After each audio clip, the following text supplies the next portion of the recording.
goosebumps every time, yeah, 713. Do the 281, yeah, I'm riding. Why they on me? Why they on me? I'm flying. Sipping low key.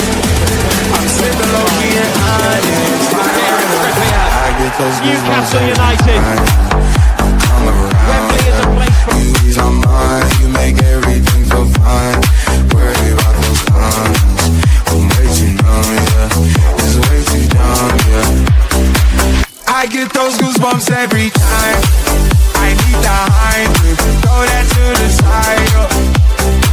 I get those goosebumps every time, yeah. When you're not around me, throw that to the side. I get those goosebumps every time.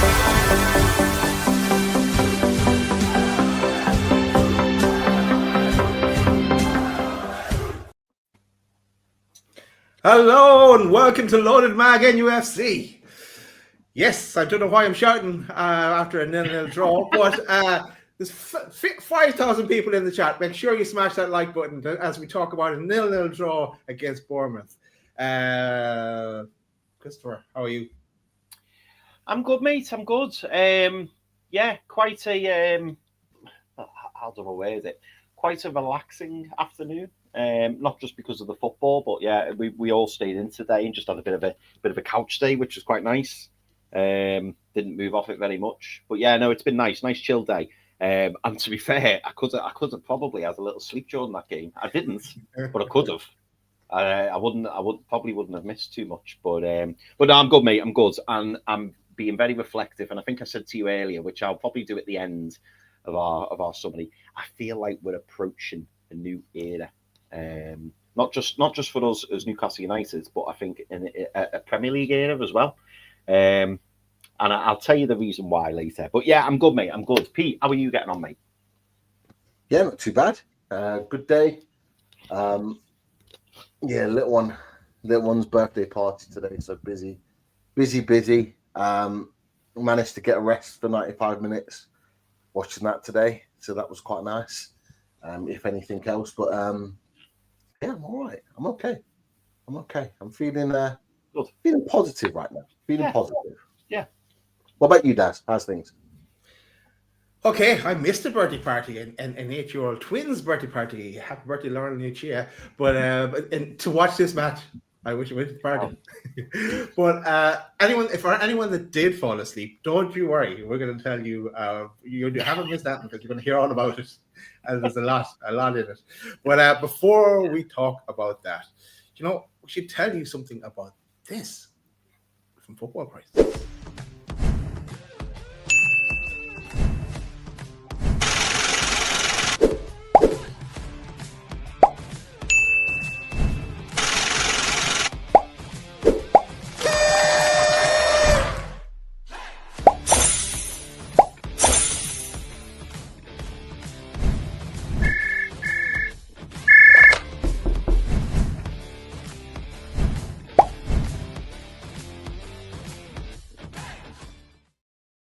Yes, our new sponsor, Football Prizes, and there is a competition, guys, as you know, and this is the one for Newcastle. So the link is in the show description, and the link is also in the chat as well. And on top of that, as well as all the great prizes you see there, and loads more, 147 instant wins, and there's 12 days left, exactly 12 days left now for that competition. But there's also this weekend they're running a boost. Where you get entered into another competition, and there's $2,000 up for grabs there, and more prizes. So, if there was ever a time to get your tickets for in this draw, the time is now. And if you use the code LOADED10, you get 10% off the tickets as well. So they're normally 39p, so it'll be 35p if you get your tickets now or even today, because I think that second competition is over the weekend, so you double up. So not a bad way to get involved. Right, talking about getting involved, let's talk about this game. Put it off long enough. Right, Bournemouth away. Some major shake-ups in the squad. Some bit of squad rotation. And something a bit different from Eddie Howe. Was it a 5-2-3? Was it a 5-3-2? Was it a 3-4-3? Was it a 3-4-2-1? Or was it a 5-4-1? Answers to come up later in the show. But here's the team news, boys. Chris, what did you make of that? I mean, I wasn't surprised. I mean, we didn't manage to do an away days, did we? But I funnily enough, when I saw the lineup, my first thought was, I don't reckon any of us would have picked that team because I don't think we would have. I reckon we would have discussed the 5 at the back because it makes sense, or the 3 at the back, depending on how you call it. So it made sense. I understood why we did it. We haven't got the best records with the Vitality over the years. I think in the last 3 years we've drawn 2 and lost 1 from memory, I think. So yeah, I wasn't overly surprised by it. I'll be honest. I was pleased to see Lewis Hall get a start. I was pleased to see Sven Botman get a start. I was pleased to see Malick Thiaw get a start. And this is kind of, I'm gonna briefly touch on it, boys. But this is kind of what I'm talking about in terms of like the new era. Like we saw over the summer, didn't we? That maybe some people would say, oh, we didn't get the upgrades to the first 11 that we really needed and wanted. And I think for this game particularly, my first thought was, well, this is us managing the squad. This is us knowing we've got Bradford midweek, and then we've got a huge game against Arsenal at home next week. And for me, I think it was Eddie Howe giving players minutes. It was allowing certain individuals rest. And well, we'll talk about it at the end, boys. But I think we'll look back on this and think this was a really well-earned point. I really, really do. Particularly when we haven't got our best 11 on the pitch. But yeah, I was all right with the lineup. I didn't go into the game thinking we're definitely going to take 3 points. But to be honest, even if we'd had our best 11 out, I don't think I would have gone into the game going, we're definitely going to take 3 points. I really don't, because, like I say, our record is not the best at the Vitality, and it's not an easy game. It really isn't. But yeah, I was pleased to see those 3 players getting a start. That was my initial thought. Cool. Pete, thoughts on the Newcastle team as it was announced? You kind of had an inkling beforehand, but what did you make of it? I knew there'd be changes, but I didn't think there'd be that many changes. But I have to be honest, when I looked at the changes, I wasn't necessarily against it. I wasn't. I look at Bruno Guimaraes. He played at altitude in his international game. He then came back and has literally played like 2 games back to back without really proper rest. I know he prides himself on playing every minute of every game, but we have to look after him. And I think Eddie Howe said pretty much something similar after the game as well. We need to look after him. Joe Linton makes sense because he came back from his injury. We need to make sure that he's fit and firing as well, because that's one thing that we haven't done in previous years, and we've lost him. And when we lose Joe Linton, we lose him for long periods of time. It's never a one or 2 weeks. We got lucky with his last injury. We need to make sure we're protecting him long term. And then the wingers, I think the wingers, you could have thrown it up in the air and seen how it landed.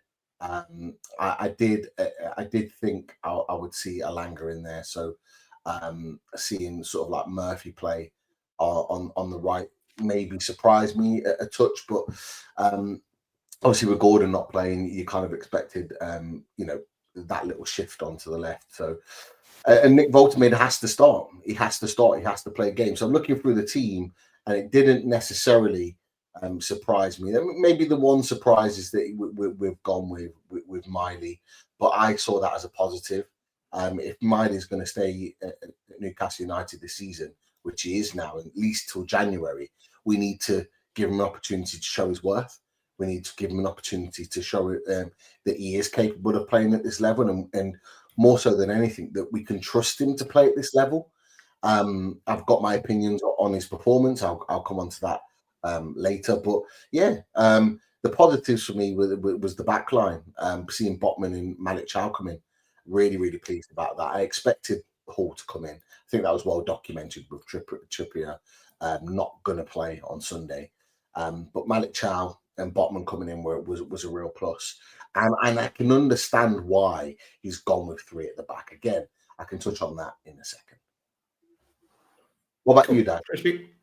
Me, yeah, a bit surprised in certain areas, but I didn't mind as long as later on he's going to bring on Bruno. He's definitely going to bring on Bruno, isn't he?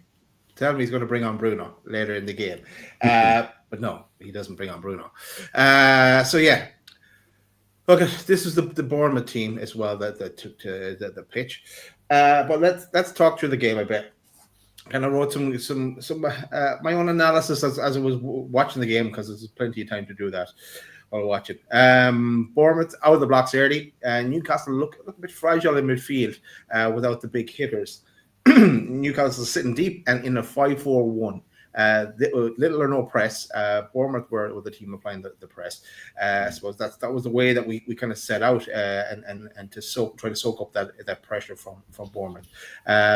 Miley's always recycling, always going backwards with the ball as well. It's something that you touched on before, Pete, in the previous show, but when you sit back and look at it, yeah, it's very rare he goes forward, unless there's someone cutting out that pass backwards. That's the only time he'll go sideways or try to go forward. 10 minutes in, Murphy had a shot after a Sandro ball, but was saved. Yes, we did actually have a shot. It was a lot. There wasn't many occasions we did. 11 minutes, Big Nick nearly in, but it was offside in any case. 13 minutes, Murphy had a shot from distance, went wide. On 40 minutes, Brooks had the ball in the net. Offside, Newcastle get lucky. The top of his boot had him offside, which was clear to see. So it was a bit of a wake-up call for Newcastle on that occasion. So 24 minutes in, some good football and passing from Newcastle into the poor shot by Tonali. Newcastle in the half well, some neat passing and the touches in the build-up, but no joy in the box. At this stage, I was saying expect a change in style and some early change in that second half. The game plan to sit back has worked in that first half, but with our change side. But boys, your thoughts on the first half? Yeah, not much to write home about in that first half. I was a little bit concerned, like you mentioned at the start, Daz, with the start that we made, because it was night and day from the start that we made against Barcelona, wasn't it? We were sitting very deep. We weren't pressing, as you rightly said. It almost looked like we were containing them. My initial thought was, after the first 10-15 minutes, it almost felt like we were saying, come on, break us down. Come and break us down. Tire Bournemouth out, and then I think in the hope that we were going to then kick on or push further forward, and then maybe try and start creating something ourselves, maybe from a counter attacking point of view. But yeah, I was pleased that the half-time break came, because Vandaloo made the drink, and I thought, right, hopefully we'll see something a bit more attacking in that second half. But yeah, there wasn't much really to talk about that first half, other than the fact that I thought we defended pretty well. Like, as much as Bournemouth had the ball, they were struggling to break us down. They were struggling to create any clear chances. So I think Eddie Howe's idea of keeping it tight at the back, making us hard to break down, making it hard for them for Bournemouth to create any real big chances and get any clear shots off. I think we did that really, really well. So we basically nullified the game for that first 45 minutes. They were my overall thoughts in the first half. Pete, your thoughts on the first half? It was okay. I fully expected Newcastle to play and start the way they have. It was very much similar to Leeds away. I think Newcastle United anticipated Bournemouth to make an electric start, a real high pressing intensity start, and really pen us back. I think that's what they expected. I don't think we got anything near that. And I think it almost surprised Newcastle with the fact that Bournemouth didn't come all guns blazing like they normally do in games in that initial burst. Like a little bit like what we do when we're at home. And I think Newcastle anticipated that. And I think they went in to sit deep and to kind of soak up pressure at that point. We didn't get that. So then Newcastle started to come out and play. And we started to get our main man on the ball, Nick Voltemade. And once we started to do that, and we started to link the play, this is what Nick Voltemade has been signed for. There's this misconception out there, and Newcastle United fans, and there's someone else that's already kind of put a comment out there, and I put it on the screen. Sorry, lads, but Steve, but I'm sorry, Nick is not the answer. He can't press this, that, and the other. And you'll be able to see his comment. I don't agree. I don't agree with it, Steve. Nick Voltemade isn't. If you're expecting Nick Voltemade to be Alexander Isak, he is not him. We have not signed him to be Alexander Isak. If you're expecting him to be electric pace running in and behind constantly, he isn't going to give you that.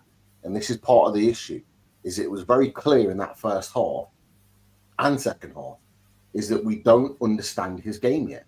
And it was only in those small moments where we actually gave him the ball to feet, he made things happen. And everything that was good about Newcastle United in that first half came through him. And that was the pleasing thing for me in the first half. So that was a really good thing to see. But we didn't do it enough. There was a lot of sideways passing. There was a lot of protecting the ball across the back line. Probably less than normal, actually. And I get annoyed with our back line when we overplay. We didn't do that as much today. But when we got balls out wide, so when it was Lewis Hall or Tino or even Murphy or Willock, who played more on the left-hand side of a front three, when they were asked to then go one further and go, right, okay, go and attack your man, make something happen, they just didn't do it. And they were just constantly looking for the safe ball all the time. And when you're away from home and when you're against a team like this, you have to do something different. And we just didn't see it. And it was a common theme throughout the rest of the game, that we just didn't ask enough questions. So in terms of the way we played, I've got to be honest. I know Nick Pope made a save and there was one ruled out during the first half. I was never worried. I was never worried that Newcastle United were going to concede, because I actually thought just the team setup was good and it was designed to keep Bournemouth quiet. And we know Bournemouth, when you've got Semenyo and you've got Brooks and they're very talented players and they're intense and they like to run at you, the one thing you've got to do to stop Bournemouth playing is stop their wide play. And that was a key figure of why we played three at the back today. You could see it. We stopped them playing. Howe cut out everything down Brooks' side. Byrne cut out most things, if not all things, when it came to him from Semenyo's side. That's the quietest I've seen Antoine Semenyo all season and for a while. After that. And that was because how we set up. So I thought the tactics from Eddie Howe were spot on, but we just didn't do enough in the attacking areas. That was kind of how I saw it in the first half. What about you, Daz? Me, look, I can accept the first half, and we did nullify Bournemouth and everything that they threw at us, and that we know from previous as well that they come at us strong, and it was a good game plan to nullify that. But I was hoping then, and I kind of said it into that summary of the first half, that we get to 60 minutes and we'd start to tweak things a bit, and I know he does, but it wasn't the exact tweaks that I was expecting, because I thought there was more of a chance that we could have collected 3 points if we'd made different tweaks. But we're going to get into that in a second. But first half I can accept, and I agree with you on what you're saying about Nick Waltermaid, that his game is we have to play to his strengths, and I guess not having that other striker, thanks to Congo, is costing us a big time. But don't mention Congo. I know. Shout out to the Congo Mags. Right, second half. Today, I'm trying to be positive today. I'll try not to mention. But just before you go on, Daz, I have to give a shout out quickly to steal the chat, Chris. Yeah, go for me. The catch up. He has hit us with a raid. So if you're seeing any of the oranges in the chat they're the raid from the catch up. So big up to them. Thank you for your support of the channel and of course the review. Sorry, Daz, carry on, mate. No, cheers, guys. Well, welcome. Smash that subscribe button as well to enable the chat. Right, into that second half, because no changes for Newcastle as we start the second half. Massive lack of creativity, really, though. 51 minutes. Nick Waltermaid goes down in the box. His shirt is pulled, and clearly pulled when you see it back. He does kind of go down easy enough, but still he was pulled back, and you can see why he did go down. Goes to VAR. VAR says no. Conversations on that same topic continued with the players involved. But boys, you're giving a penalty there, aren't you? For me, mate. For me, this day and age, it's a penalty. I saw when I first saw it happen. I'll be honest, a bit like you, Daz. I thought he's gone down too easy there, and I do wonder, the way he's fell. He's literally just like dropped to the floor, and it didn't look natural. However, when I watched the replays and saw all the different angles, and this was my frustration with VAR today, I think it's a penalty. I really, really do. He has enough of his shirt in the box for that to warrant a penalty, in my opinion. Does Nick Voltemeda go down easy? Yeah, he does. But at the same time, you can see that he's trying to get the ball, and then he probably just reaches the point where he can't because he knows that he can feel that his shirt's being pulled, and then he just hits the floor. But I've seen penalties given for much, much less, and I mean much, much less. Now, if we're talking about consistency and we're talking about, penalties being given across the board where challenges like that or of similar nature are given, then that one should be given. There was more than enough there. And I think it may have been a commentator who said it, or maybe our Callum who was sat next to me who said it, and he said if that was outside the box, it would have been given as a free kick. And it absolutely would have. It absolutely would have. The difficulty being, I suppose, is that, and the devil's advocate in me, it's whether or not there's enough there for them to warrant overruling the referee. In my opinion, I think there was, but I can't see why it's not been given as well, because I wouldn't describe it as a stonewall, but based, as I say, on previous decisions and penalties given in other games in the Premier League, both this season and last season and in previous seasons, it's a penalty, in my opinion. Pete, who would have taken the penalty? Because I know you're going to say it was a penalty. Yeah, 100%. 100% was a penalty. Yeah, I thought in real time it was a penalty. Seeing it in the replay just annoyed me even more because it's even more of a penalty there.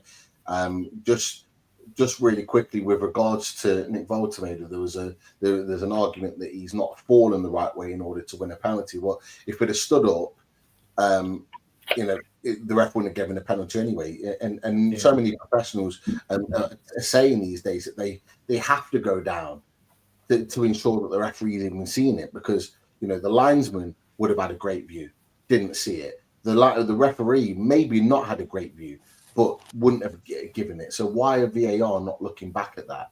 VAR like to look back at everything these days. So why were they not looking back properly at that? Because if you see that angle side on and you see a very blatant pull, you got to remember, like, Voltemeda's received the ball back to goal. He's got no one within a good 3-4 yards of him. He's got an opportunity to take another touch and probably lay it off to someone on the edge of the area. Nick Voltemeda is in control in that situation. He has no need to go down. It doesn't benefit him at all to just go down unopposed. So there's a reason why he's gone down, and the reason why is because he blatantly pulled. It was a penalty all day long. But who takes that penalty at that point? It's a great question. I probably think maybe Nick Voltemeda takes it himself. Now, I don't know what he's like penalty-wise, because I haven't really seen him take a penalty myself. But maybe Sandro Tonali, possibly, as one of the more experienced players. Your penalty takers now are like, Anthony Gordon, who was suspended, Fabian Schär, who was missing because of a concussion. They're your first two that you think of. Anyone else isn't really a natural penalty taker. Maybe Bruno would have took responsibility. He wasn't on the pitch. So, yeah, you're probably looking at maybe Nick Voltemeda himself or Sandro Tonali. I would have probably gone to as my go-tos. But, look, it's a poor decision. It should have been a penalty. It wasn't.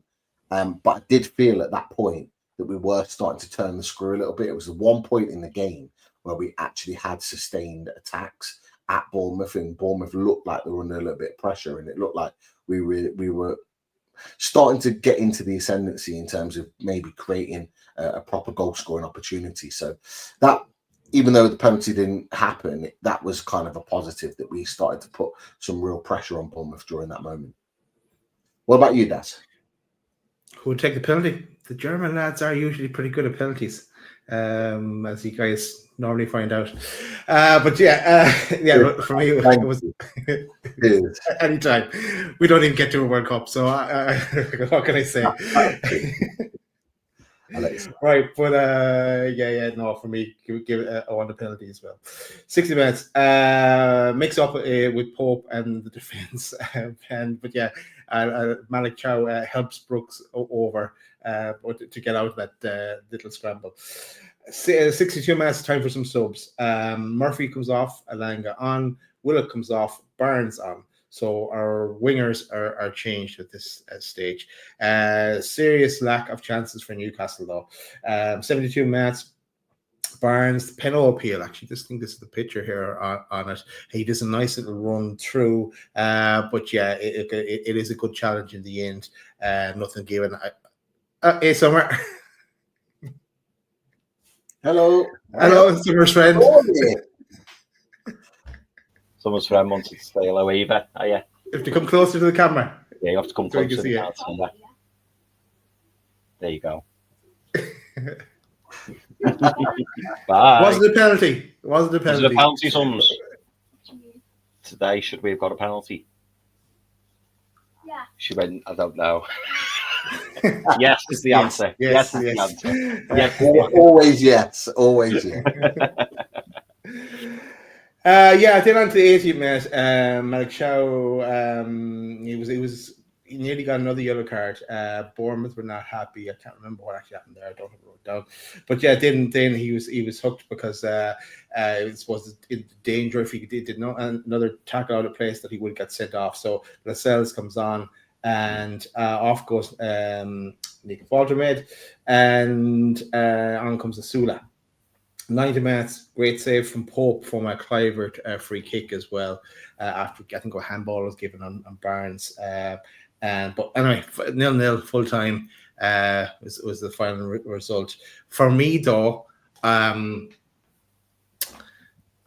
Big Joe and Bruno on the bench. And I know I agree with what you're saying at the start there, Pete, about they played a lot of games and then it needs to rest them. But I would have thrown both them on for that last 10 minutes because Bruno would just run himself ragged for the 10 minutes just to get a goal. It would have been worth the risk, I think, for the sake of 10 minutes. And he'd bring the passion and he'd throw his head on something, and it would give us a chance. But it is what it is. 0-0, a draw away from home against a side that we normally throw away points to. So, but what's your thoughts on that second half, boys?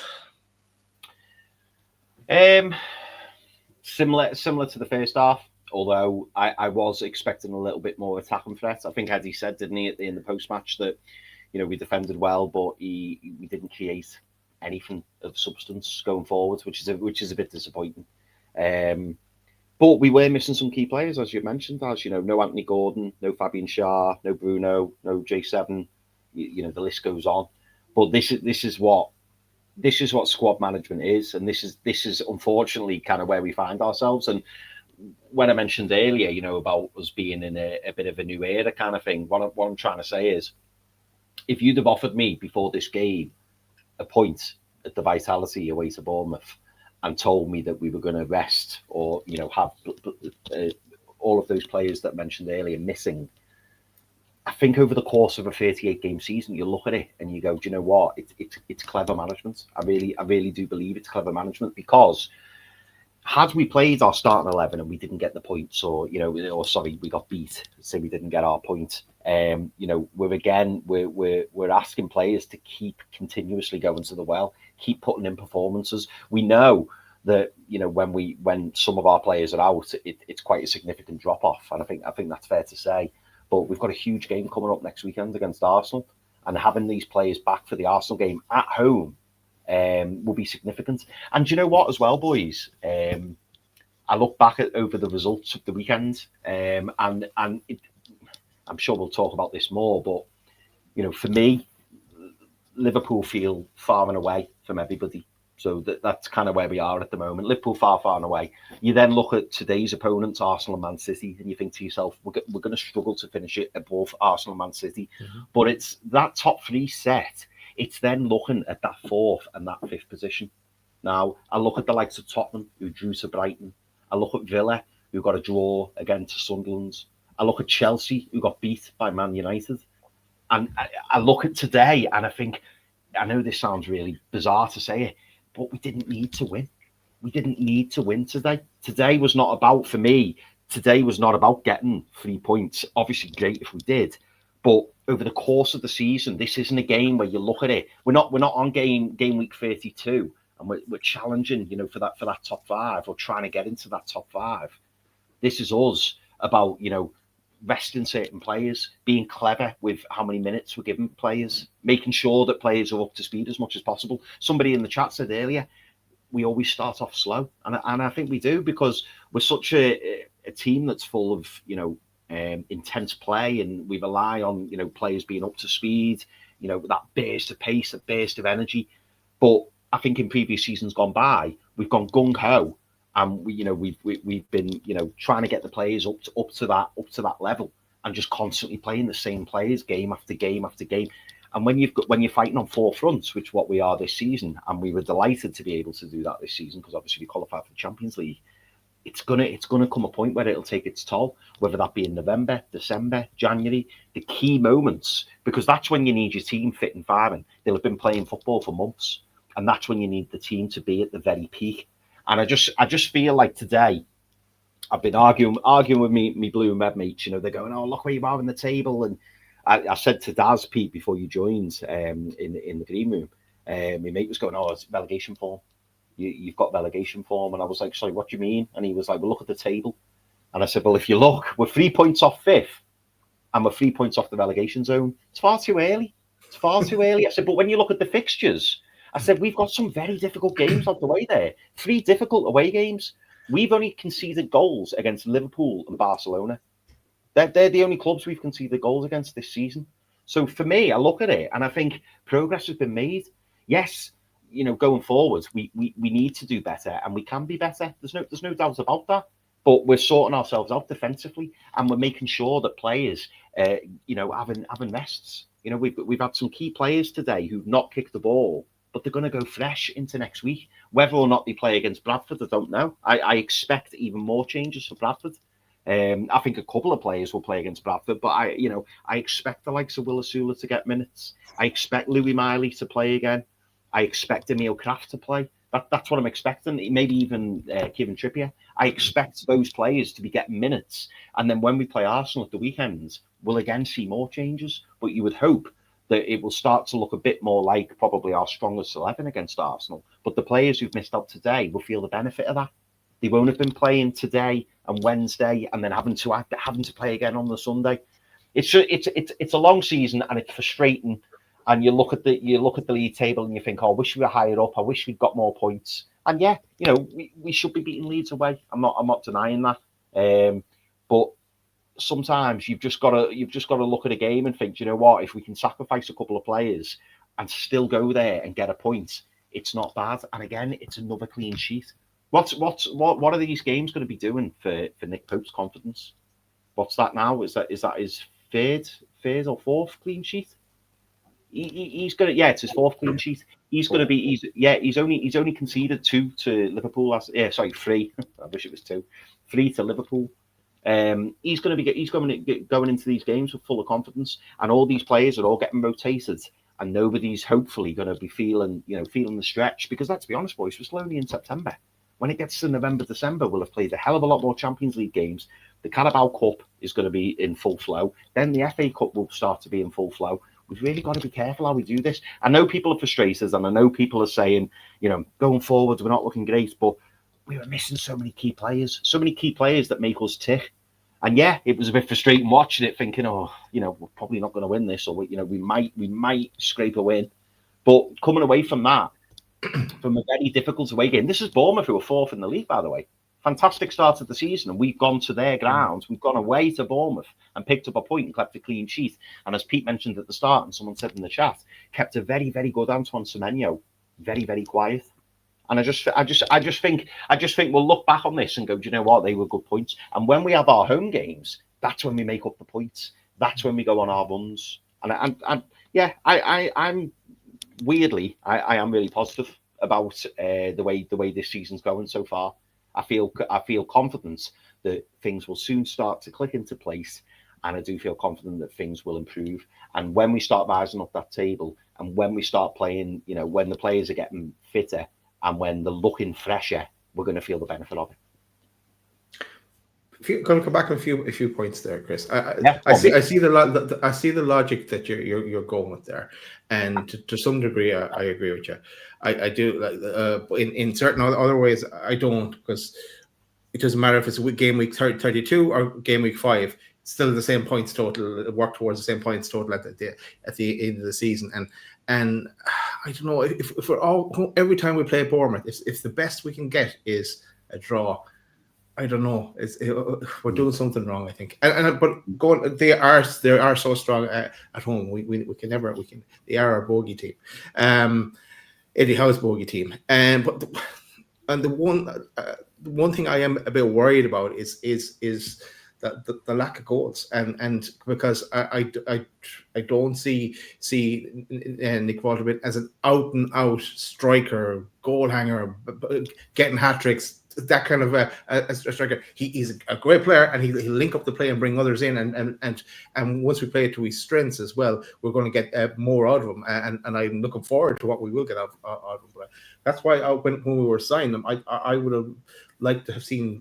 Well, we did bring in another striker, obviously, what we said, but I don't know. For me, that kind of number 10 more so than a number 9. That's the kind of way I see him. But I suppose, with having another striker, and we said that you could play the Big Nick for 6 minutes, bring on Wisa then to bang a goal when the opposition is tired, and kind of that changed the game a bit. But that's lack of goals is a bit of a worry as for me. 5 games in and Champions League game in, and so that's my only thinking, and points back to what you're saying there, Chris. But Pete, your thoughts on the second half, the game, where we stand? Yeah, just really quickly. I mean, the second half was very quiet from Newcastle. We had a little moment where for 5-10 minutes where we were in the ascendancy, when the penalty shout was in there. That sort of moment. I looked at from 85 minutes onwards. In that last 10 minutes, because we went to 95 or just over that in the end. And I was disappointed with Newcastle and how we didn't kind of push for that winner. You talked about Bruno and Joelinton being on. I'm not against them not coming on the pitch at all. You can see how they're frustrated because they're used to playing. I'm not against that. I actually think we need to start being able to play and perform without those boys playing week in, week out. I think I saw it as a chance for some of our squad players to show that they are capable. I see. Before I go into opinions of the game and all the rest of it, and the bits that Chris has touched on, I see this squad rotation at the moment is almost like it's almost like a test for some of these players of whether they're capable of playing for Newcastle United. Yeah. I'm looking at Louis Miley. I'm looking at Joe Willock. I'm looking at those two boys in particular. I'm looking at the likes of Harvey Barnes, for example, who came off the bench today. Can those 3 boys be a part of our long-term future? And when I say long-term, I mean, are we going to see those boys after this season going into 26, 27? Are you capable of offering us something in those moments? I've got question marks on all 3. Massive question marks on all 3. And I'm not sure all 3 are playing for Newcastle United at the beginning of the 26-27 season at this moment in time. Things could still change, but I've got massive question marks on those 3. And obviously Barnes came off the bench, so I'm looking more at the other 2. I'm looking at Willock and Miley because they both started. I thought Miley was good with the ball at his feet, but Miley has a real issue. If he wants to take himself forward to the next level, he needs to learn how to tackle. Jockeying a player for jockeying's sake isn't good enough at the Premier League level. You need to be able to win the ball back. You need to be able to make tackles. His use of the ball was better, particularly in the second half.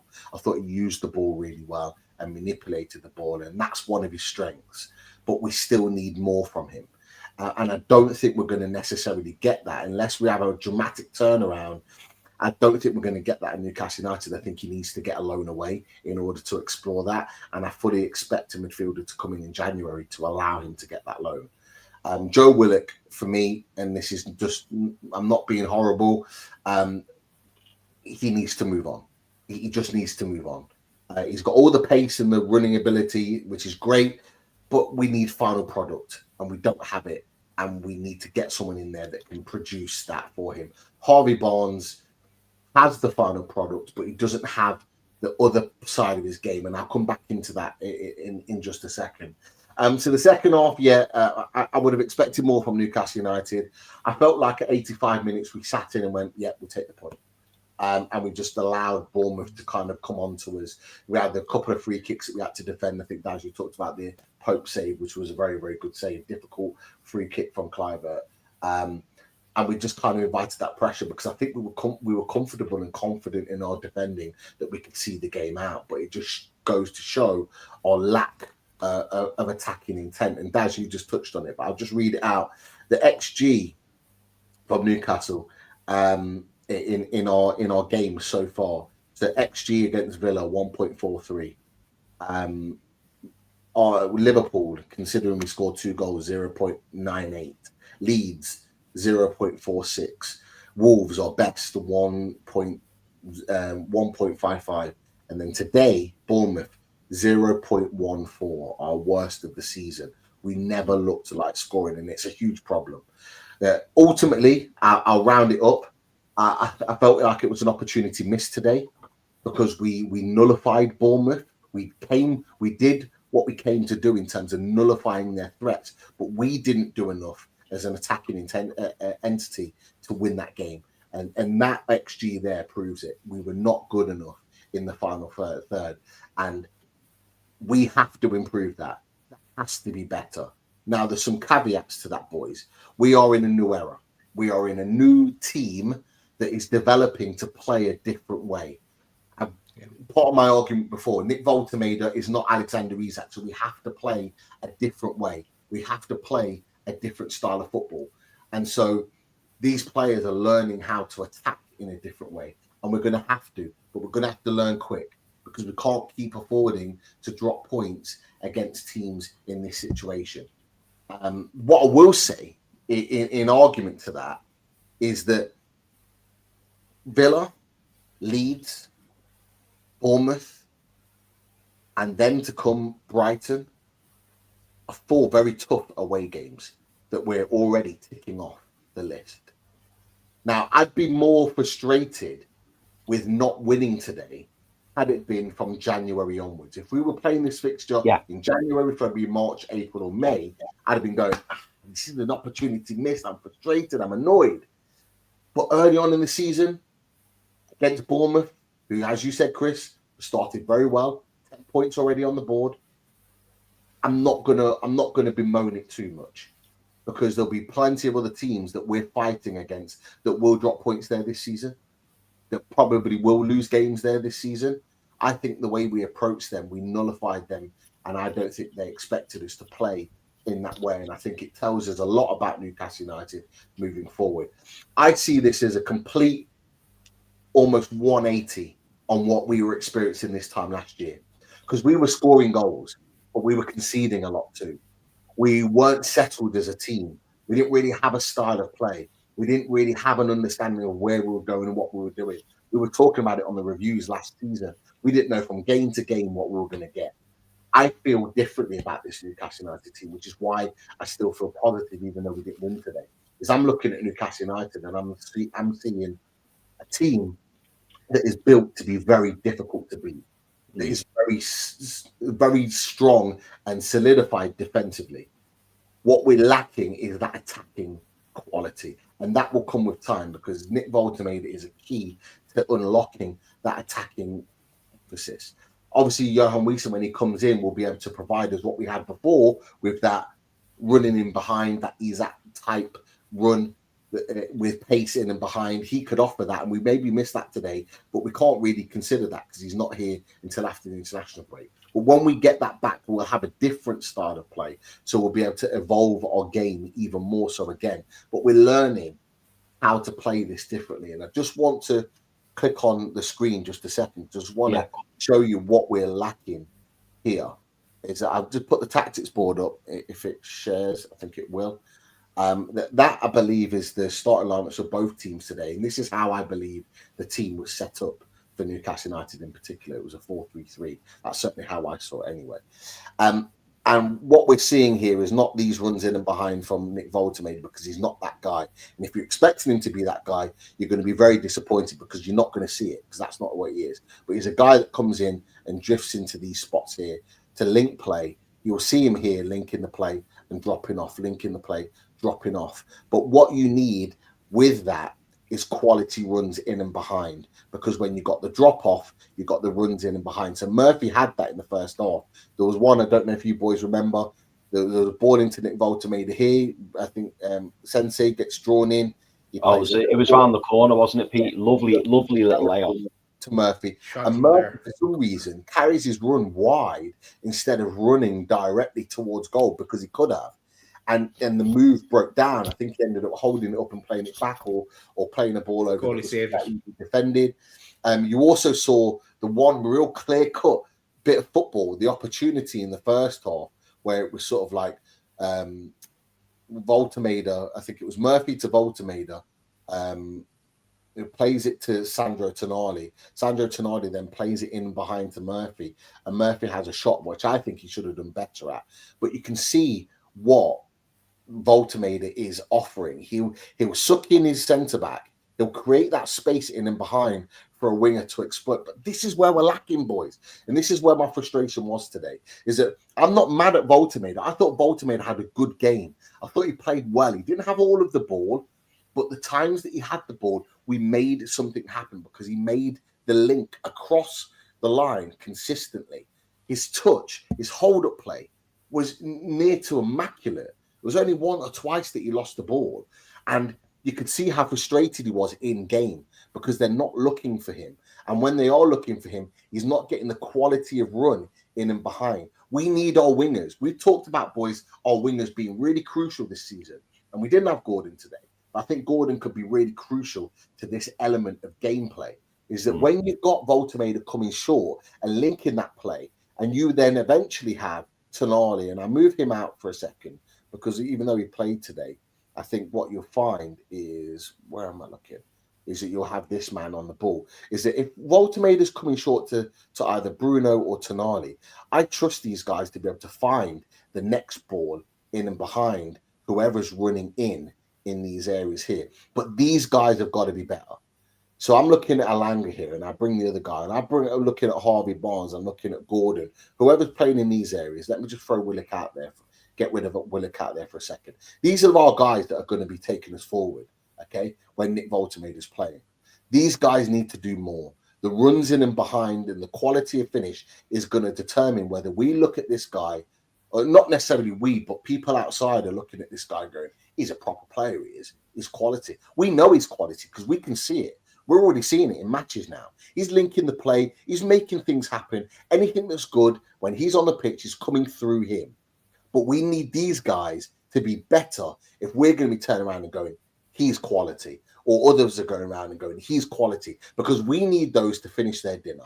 We need those to put these balls away, or to be making runs in, and to be setting each other up for goals, to be able to justify this guy being the real deal. Because I think he is. I think he's quality.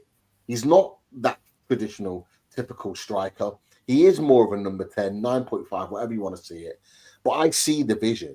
I knew he was going to have a good game today. A tight pitch, a tight environment where it's very much intricate type of play. That is Nick Voltemade all day long. But we've got to play to his level. And that's the bit on his game that we have to get used to. There was a time in the second half, I'm not sure if it was Alanga or Murphy. I think it might have been Murphy. I think he pins in Sensei here, and it's over the other side of the pitch. So it was up here somewhere. If you're watching it on TV, but I'm just going to play it from this, reenact it from here. And I think it was Murphy. Murphy plays the ball into him, and it's wide. I don't know if I can get a ball on here. 1 second. Was this later on? And then when that happened, Voltemade was like clearly like pointing as if to say, "Why have you played it there? I didn't want it there. I wanted it to beat." Exactly that. So I think Murphy plays it into him, but he plays it wide, and he can't get there, and it just runs out of play. And Voltemada turns around to him and he's like, he's literally pointing. He's going, I want it to my feet. Because if he brings that ball in, he's done everything right. He's created the space. He's pinned in his centre back inside the penalty area. That is the danger zone. That's where you want Nick Voltemada to be. So you play it into his feet. You let him hold it up. Then you get your runners around him. You have your Tonali's on the edge of the area. You have then your Murphy making a run here or Livramento making a run in behind. So you've got then 1, 2, 3 options around him. And you've got to make sure the ball's right. And it wasn't. And that's where we're failing him. And to be fair, we failed ourselves so many times today because it wasn't just Nick Voltemada. Our use of the ball really wasn't good. We were giving the ball away so cheaply when we didn't need to. Not just with Nick Voltemada, but just simple passes. Just really not looking after the ball properly and easily giving Bournemouth the possession back. But this is what we need to do. We need balls to be fizzed into him so we can control it. We trust him. His control, his first touch is top level. Then we get him to go, right, can I turn my man? Like he did in the first half. He turned his man and made something happen. Can he do that? If he can't do that, can he lay it off to an ongoing runner? Can he lay it off to the edge of the area for Tonali, who I think needs to be doing more of this, receiving the ball in the edge of the area and having more shots at goal because his ability to shoot from distance is good and we need to maximise that. Or can Murphy get that back and just keep things ticking over? But that's what we need to see more of from Nick Voltemada. And we need to get that quality of pass into him to make sure that it's all worthwhile. Otherwise, we're just completely wasting what is a very, very good player in that. But that's just kind of that was my observations of whilst I had, 9 kids screaming and shouting, running around me, whacking me with Minecraft items and stuff during this party. But I was just watching the game and I'm watching him in particular, and I'm seeing him making all the right runs. He's doing all the right things, but we're not playing to his strengths. We need to get that quickly. People are talking about, it's points dropped. We can't afford to do this. Well, yes, we can't, but we need him to be doing the business. We need other people around Nick Voltemada to be doing the business. But that was just kind of my observations on it. Cool. Davies Den saw a lot of action today, by the sounds of it, Pete. Yeah. But right, I'm going to take this off the screen, Pete, one sec, and because yes, anyone listening to Backlist on Spotify, yeah, you're probably trying to visualize what happened there, but come and join us. Watch the show on YouTube and make sure you smack that subscribe button and like button as well. But here's another bit that if you're listening to us, it's kind of hard to follow because we're going to start looking at the table. Here's the table. Even people watching is going to be squinting at this one because there's a lot of detail shown on this. Just saw this before the show. So I thought it was pretty good. Okay, so Newcastle sit in 13th spot at 6 points. There's another batch of 4 teams then on 7 points, and then we're up into the higher echelons of the table. But we've got 1 win, 3 draws, and 1 loss. But boys, what are you making of the table after our first 5 games? I'm content with where we are, Daz. I'm content with where we are. We've picked up 3 draws, as you say, 3 away draws, I believe. Against Aston Villa, Leeds, and Bournemouth. We've had our win against Wolves, which we were expected to at home. Albeit I would have liked to have seen more goals. The main thing was to get the 3 points on the board, which is what we did.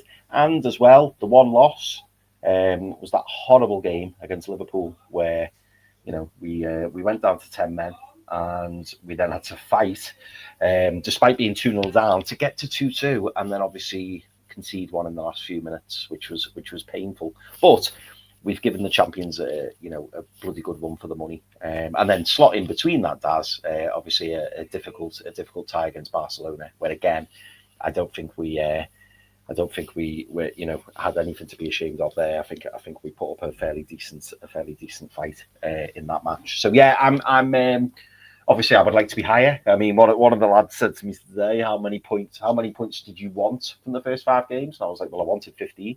We've only ended up with 6, but I'm not pressing the panic button at this point. I know a few fans are you know, a little bit upset and saying that, you know, we should be doing better, we should be winning those games. And, you know, listen, I'm not going to say I didn't want to win the games or I didn't think we were capable of, because we absolutely were.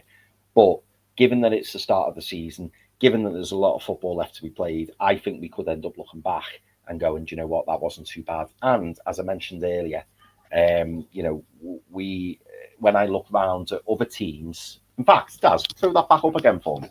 I look around at other teams. So I'm looking at the teams, right, who we're going to be fighting for that top 5 for. And the teams I'm going to mention are going to be Chelsea, Tottenham, and Villa. Chelsea, Tottenham, and Villa are the ones who I think are going to be strong contestants, you know, for that 4th and 5th spot. So you're looking at that there, and you're seeing. Hang on. So Spurs won the first. 10. Yeah, they won the first game of the season. Actually, no. This is just from the international break, isn't it? They beat West Ham 3-0 away, which would be expected. They drew away to Brighton. But yeah, before that, I think they lost. Did they lose? Was it at home to Burnley? Was it, or away to Burnley? I think they dropped points to Burnley. Who was it? Spurs. Was it Burnley? Spurs lost to Bournemouth at home. Bournemouth. Sorry, I'm thinking Burnley. Yeah, Bournemouth. There you go. Yeah. And so just sorry, I thought it had all the fixtures on there. So no, it's quite difficult to do that. But no, you know, I look at obviously Villa have had a dreadful start to the season. As you can see, they've only currently got 3 points, and they've dropped a hell of a lot of points this season. You then look at Spurs, who obviously, as I mentioned, then has lost already to Bournemouth, and I think they've had a draw there against Brighton. And then I look at Chelsea, you know, who've lost to Man United, drew at home to Palace, I believe. And they've dropped points elsewhere as well. Chelsea. Oh yeah, there you go. Away to Brentford. So you look at it, and then you can. I'm not, as I say, boys. I'm not pressing that panic button yet. I think we're actually in a pretty decent place, and I think maybe after 10, 15 games, that's when we should really be properly reviewing it, because I think we're doing okay. Yeah, we should have Wisa back by then.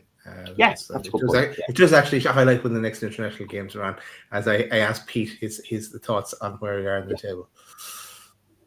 Yeah, look, I'm not looking at the table too much right now. I'm just not. But you know, if you want to look at the points total of the teams that I mean, there's 4 teams that I'm looking at that are going to be in competition with us. There's Tottenham and Chelsea, and then there's Villa. And maybe Brighton in that spot. Yeah, Forest maybe will be in that conversation, but I'm not quite sure. So I'm looking at Brighton and Villa both underneath us. Villa have had a horrendous start and do not look good at all. Obviously, only took a point against 10-man Sunderland today, which is really, really poor from their behalf, and they won't be happy with their start. Brighton, again, for all the talk that Brighton get, they're in a position where, you know, they're below us by a point in the league. You're looking at Tottenham. Okay, Tottenham are on 10 points. They've had a half decent start, but still lost a couple of games. Still look shaky, as they did against Brighton yesterday. And then you're looking at Chelsea, who, you know, Chelsea, for all the money they've spent year upon year, and what they're approaching 2 billion spent, and they're only 2 points behind us right now currently. I think we're okay right now. Like I said, I'm not looking at the position and panicking at this point. I think honestly we'll have a better idea of where Newcastle United are going after sort of the next 3 games. So we've got Arsenal at home on Saturday. Then we've got Brighton away. We've not. We've got Forest at home and then Brighton away. So they're our next 3. And they're again, Forest and Brighton in and around where probably we're going to be by the end of the season. So coming out of those 2 games will give us a better idea. And obviously we'll be going toe-to-toe with Arsenal, who drew today. So I think we'll have a better idea of where we're at. But I'm okay with where we're at. And we are going to be learning on the hop a little bit this season. We are going to be developing our style of play whilst we're going. We're going to be having to make rotation and change players around because of Champions League, because of Carabao Cup. This is a brand new difficult moment for Eddie Howe, because 2 years ago we made changes, we didn't make changes because we either we had to or we couldn't, because we didn't have the players or because of injuries. We had to make changes.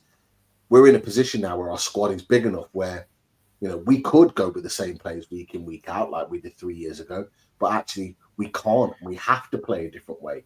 And Eddie Howe has got to now start to trust other players within his squad, like the fact that he brought Malick Thiaw and Sven Botman in. I said it to you boys in the summer, in the beginning of the season, I get used to seeing 3 at the back. I think it's something we are going to see against Union SG in the Champions League. I fully expect to see 3 at the back away from home in the Champions League. We do need to see that, and we are going to see it a lot more in the way, in the style in which we're playing. So we're going to be learning that as we're going along, which is going to bring maybe results like today up a little bit more. But I do think in the long run, eventually when it clicks, those draws will turn into wins. As long as we stay resolute, difficult to beat, I think we'll pick up a lot of points over the course of the season and we'll be right where we want to be come the end of it. I think it's a bit of a learning curve and we are learning as we go, but I'm not worried right now. I'm really not. And I'm seeing a lot for the disappointment of not winning today.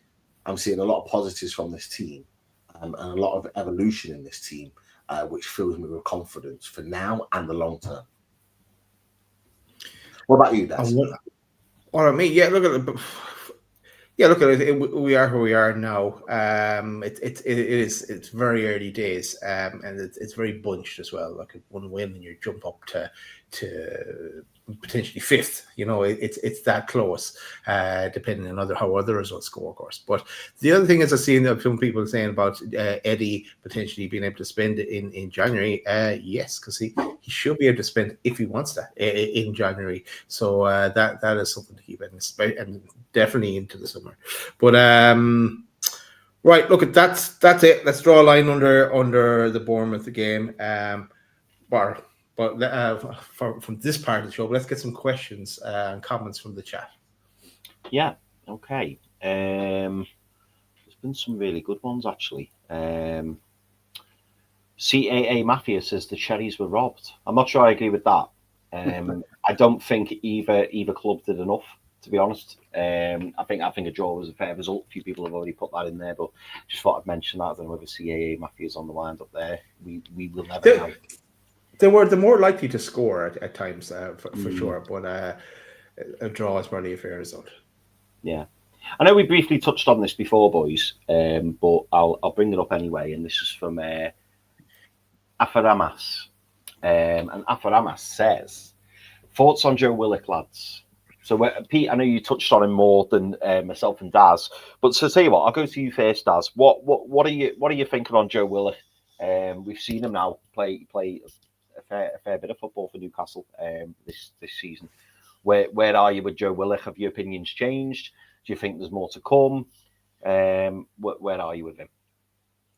Yeah, the more to come is probably injuries, but no, I'm glad to see he's still fit. And look, he had a little cameo in the Barcelona game, and he didn't do much for me at all today. His chance, he didn't take it. And yeah, look, we said it in the squad game. I think we could have said it in the squad game before as well. That look, if a good offer came in, or even an offer came in now at this stage, I'd move him on. He needs for him as well. He's only going to get a bit part role for us. He's not the same player he was with us a few seasons back. I think I want a replacement in someone that can offer a bit more. Yeah, I think for me, I feel the same way. I think as well, it's about the team that's evolved as well. I think when you look at the team we've got now and where we want to be in the league, I just don't think Joe Willock takes us there, unfortunately. I think he was a good signing when he first came in, and I think when you think earlier on in the Eddie Howe era, we were near relegation side, aspiring to stay up and then aspiring to kick on. And I think now we've kicked on that much, I just feel like we may have left Joe Willock behind a little bit. Pete, what are you still wanting Joe Willock moved on, whether it be in January or the summer? Yeah, early as possible. Get him out January.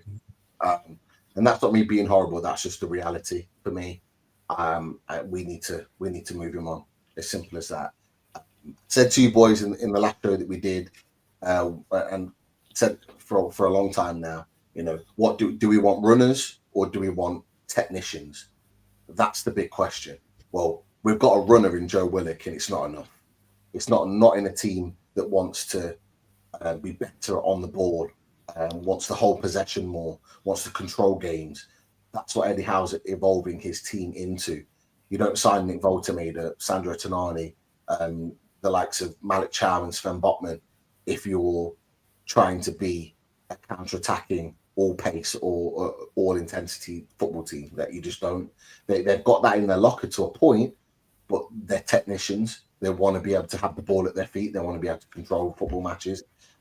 Unfortunately, Willock isn't that guy. I mean, Willock up until the final third is fine to a point.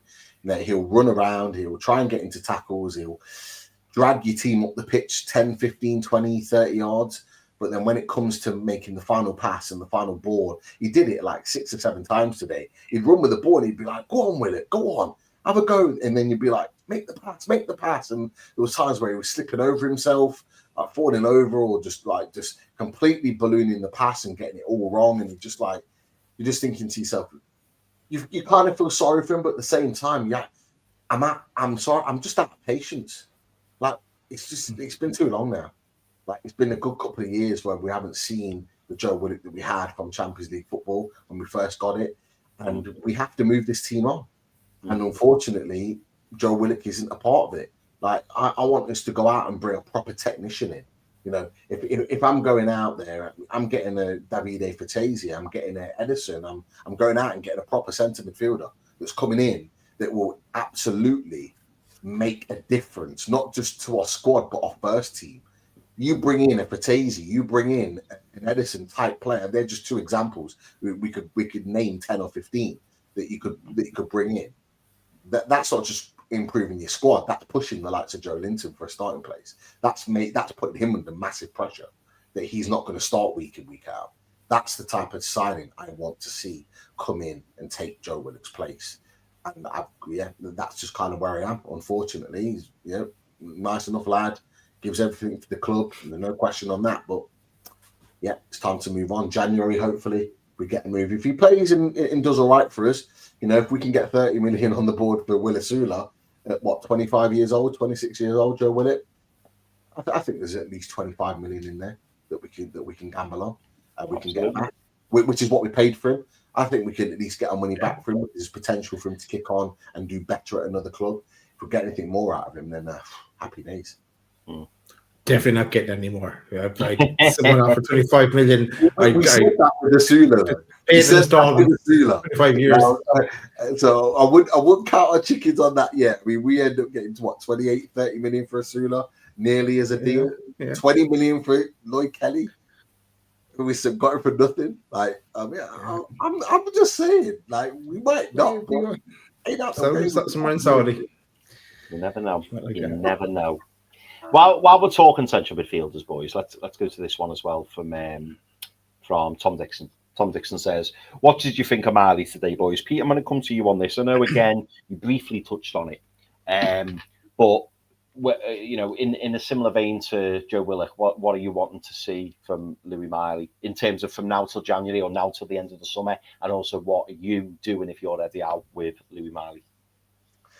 You know what I want to see from Louis Marley? I want to see him take the game by the scruff of the neck. I really want to see him take charge of the game and just, go, you know what? I'm going to be the difference maker here. And I'm not talking about him running past 3-4 players and smashing it in the top corner. I'd love that, but I'm not expecting that from him. But what I'm expecting from him is a line-cutting pass through the lines, through 2 or 3 players into Voltemade's feet, who then turns and bags, or playing a ball in and behind into wide areas from Murphy or Alanga to get on the back of the end of. I want to see him pick up the ball in that half D at 25 yards out and go, you know what, I'm gonna smash this at goal and put it into the top corner. A little bit like he did against Bromley when we went 1-0 down, and he's got the ball at his feet, bang, straight into. I need to see that consistently. I need to see that from him. Whether we get that from him now or not is the big question. I don't believe we will. I could be wrong. I hope I'm wrong. I think he maybe needs a loan to be able to discover that. His fundamentals, though, are not bad. He's a good, tidy footballer. He reminds me, and whether people might like this or not like this, but he reminds me of a slightly better version on the ball of Sean Longstaff. He'll kick it side to side and he'll just tick the play over, nice and easy. He'll play it back, so he very rarely gives away possession because he'll just tick it along. He'll tick it back to Botman or back to Chow. He'll move it along into Tonali or to Bruno when Bruno's on the pitch. He'll do all that easy stuff, that nice stuff, and it will look nice. But that's not enough for a midfielder. You've got to offer something different. You've got to be able to break the lines, or you've got to be able to run with the ball and take on a man, or just do something that makes you stand out as a midfielder. And I don't see that from Louis Miley, and that's my big frustration. But he's still young. And this is the big question, is that are we going to see it for Newcastle if he continues to get minutes, or are we going to see it on loan? I think he needs to go to a team that, one, is fighting for something. So I'm looking at top of the Championship. I mean, Ipswich were banded about, and I think that would have been a great move for him, by the way, had that loan have come through. Because it'd have been one of the main men in that team. It'd have been in a team that's expected to win every week. And I think that would have helped him maybe kick on his game and bring that confidence levels out of him. But obviously, for numbers-wise, we need him. But today, I thought he was okay with the ball. Particularly in the second half, I thought he was okay with the ball, but he needs to learn to tackle. He really does need to learn to break up play and tackle, because there's too many times that I've seen him in games recently where he jockeys the man, and that man has been able to carry the ball 20 yards without even anybody making a tackle. That cannot happen at Premier League level. At elite football level, you cannot jockey a man for 20 yards and allow him to gain 20 yards in your half unopposed. It's not good enough. You've got to be able to make a tackle. And it's whether, I don't know whether he can't make a tackle, whether it's not just in his locker, or whether he's afraid to give away foul. I don't know.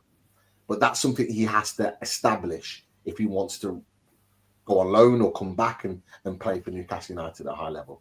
That's just kind of my observations on it. But it wasn't the worst performance today, but he just didn't give me anything that made me go, yeah, I like what I saw there. And it's just everything that I've seen previous from him. There's nothing different. And this is why we sold Longstaff, because he wasn't giving us anything different. He was giving us very much same performances and wasn't offering anything in addition to the team. I don't want Miley to fall into that bracket, but he will if he keeps doing this. He needs to give us something different. But that's...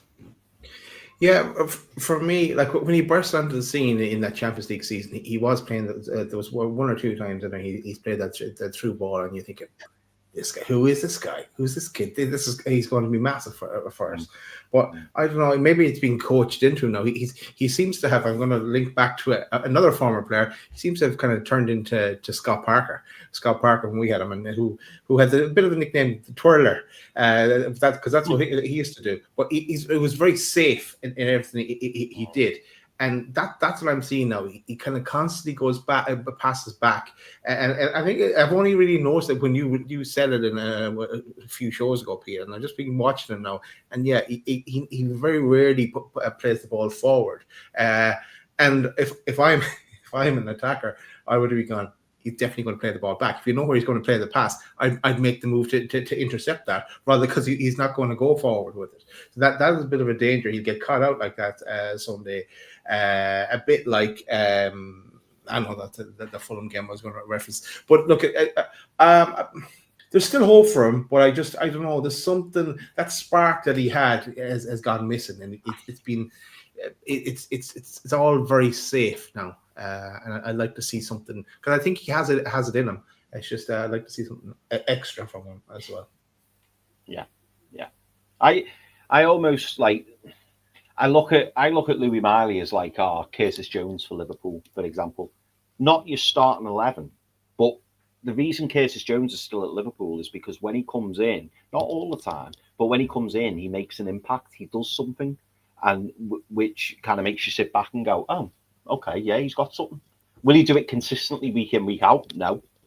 But that's why Curtis Jones is still in that team now.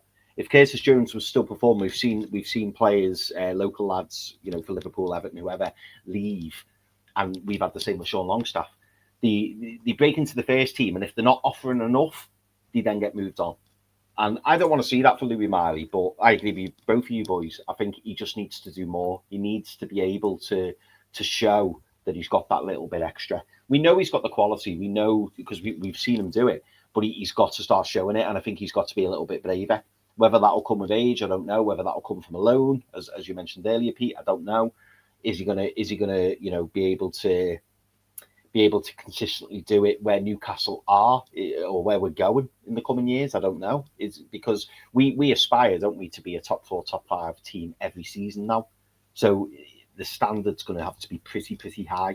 And whether or not, again, it kind of alludes to what we were talking about with the likes of Barnes and Willock, whether or not we've gone too far now and it's like, well, they're going to have to be, real top of the class, to even try and get into that first team squad. I don't know.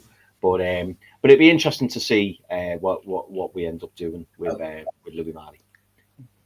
Chris, just really quickly, Andy H put in the chat. Sorry, he's a Jermaine genius, and it's not a bad kind of like example really or comparison, because Genius was very much the same, but Jermaine Genius learned very quickly from under Bobby Robson to break the lines.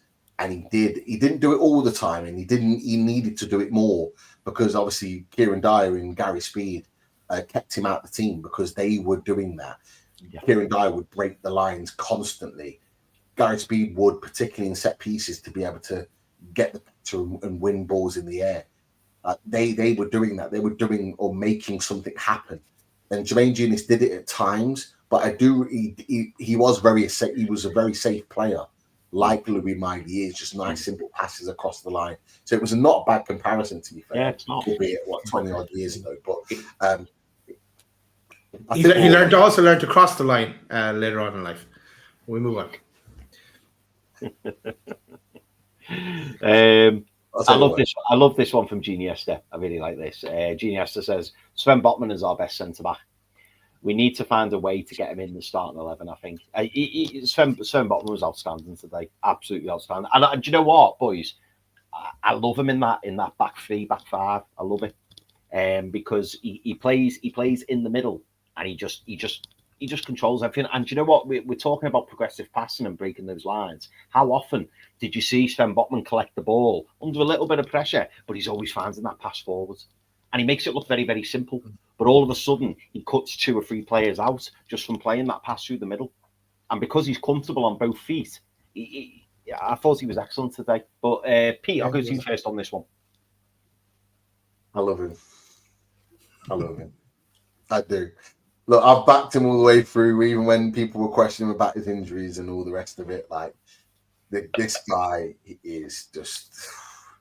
People say he's a Rolls Royce. He's just like, he's elite. Sven Botman is elite. There was a moment in the game where, in the second half, I think Bournemouth were just pumping balls long and just hoping that Ivan Nielsen was just kind of going to get on the end of it. And Botman's just there, and he kind of like, the ball's bouncing, but it's not like it's hard to judge where it was going to bounce, and it wasn't. It's just a really weird ball that was played, maybe with a bit of topspin. And he just he sees the player. He, instead of heading it back to Pope, he just kind of heads it to the side, runs onto it, and then he doesn't just lump it up the pitch like most centre-backs would. He takes a touch on it, then another, and he literally brings it 20 yards up onto the pitch and then finds a beautiful pass inside. And I'm just like, I love the guy. He's so good. And look, Burn has been superb. For the last 8 months, he's been so good. But as has been said in the comments, we have to find a way of playing Sven Botman. Like, for me, even more important than that, lads, he needs to be signing that contract now. We cannot afford for him to go into his last year of his contract this summer. Because if people aren't aware, he's got 1 year left this summer. We cannot afford for that to happen. We cannot afford for Botman. Because I tell you what, PSGs, Liverpool, and all these other teams will start sniffing around him, guaranteed.